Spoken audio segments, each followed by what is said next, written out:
Hi, and welcome to Three Questions with. Got my buddy Rod with us from Merrimack Valley Wi-Fi Pros. Good afternoon, Rod. Welcome to the show. Hey, Kevin, thanks for having me on again. So, Rod, I asked you to come on the show today because I see a lot of people trying Wi-Fi extenders in their home. I honestly don't know anything about it. What's your thoughts? Do they work? Does it make sense?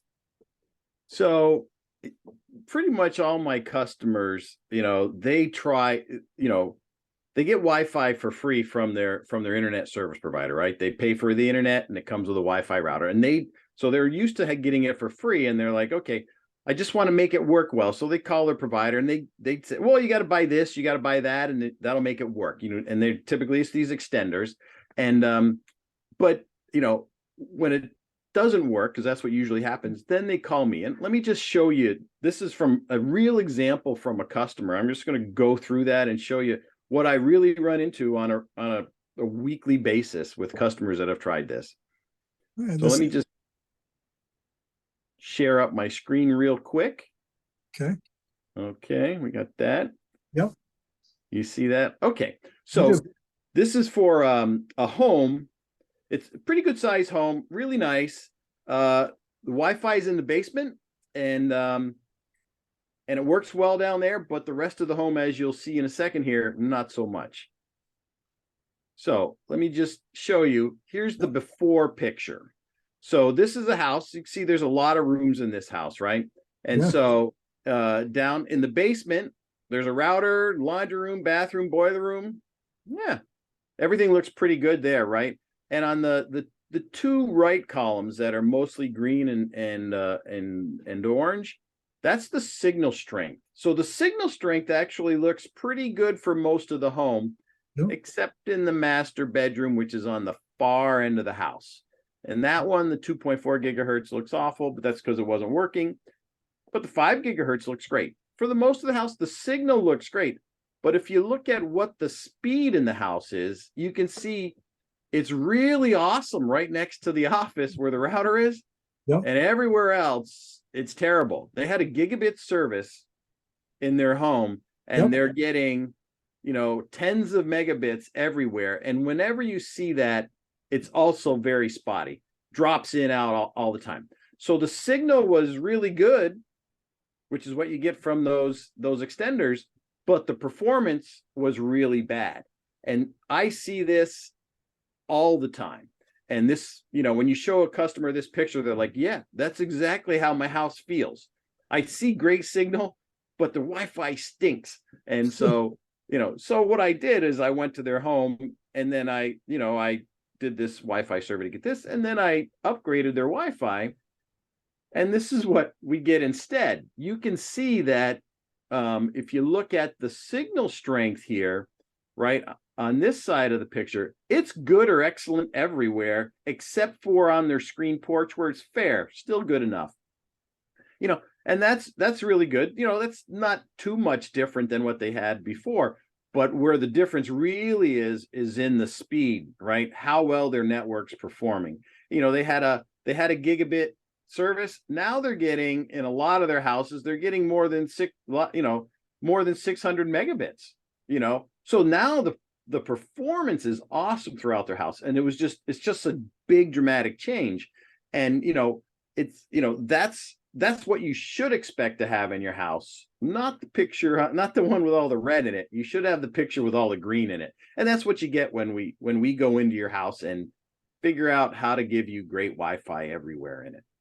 Now, how did you solve this problem, Rod? Well, so for this house, I go to the house. First thing I do when I go to anybody's house is I do a Wi-Fi survey, meaning I go to every room in the house and I take what's the performance in that room? What's the signal? What are the signal strengths look for? And I look for some other things like, is there an electromagnetic noise issue? Is there a channel interference issue from the neighbors? That kind of thing. And I take all that into account. And then I say, okay, I'm going to upgrade your Wi-Fi. We're going to take every one of those extenders out. I'm going to put in a mesh system, and you can buy a mesh system and put it in yourself. But there's a lot more to it than just plugging it in and it all just springs to life, right? They're easy to install, but they're hard to get installed properly so that they're in the right place throughout your home. And in this particular home, the reason this one's so awesome is they had some Ethernet running throughout their home I could take advantage of. And then they had some coax cables running through their home that they weren't using for TV. And I was able to segregate those and use special devices to run Ethernet over coax to provide a hardwired solution between all the mesh nodes in their house. So they were all tied together either through Ethernet or Ethernet over coax. And so I was able to really make out of that house, that existing home, a really nice solution for them because they had some infrastructure I could take advantage of. They could never have taken advantage of all that. They would, people don't know what that means when I say Ethernet over coax, right? But we know how to do that. No, I mean, like you said, the picture speaks for itself. I mean, those numbers are, in comparison are off the chart, needless to say and stuff. So Yes. Rob, how does someone know if they need your services? Because we all have those days where it just feels like the Wi-Fi slow. How do I know, like, hey, you're just having a bad day or, hey, you got a problem? So for the most part, your Wi-Fi should be very consistent and work well all the time. There are rare examples, and they do happen. They really do happen, where there's a problem with the internet connection coming into your home. But that, in my experience, is very rare. It's almost always a Wi-Fi issue in the home. And in those, it can be faulty equipment, but usually it's just you don't have enough or the right devices to cover your entire home with Wi-Fi. So if it's inconsistent, some days it's slow and some days it's fast. And, that probably just means, well, maybe you connected a little differently that day and it's just not reliable. You need a good system. A really good mesh system is a good solution for most existing homes that will give you the routers in a mesh system. They all coordinate and they pass you around so that you're always on a sort of a good connection.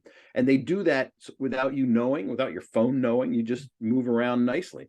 And you need a solution like that works, and you got to get it placed properly and using the right technologies in the home to make it really work well. But you can make it work as good as what I showed you in those pictures. And that's what I do all the time. Every week I go to someone's house. It's a different problem and it's a different solution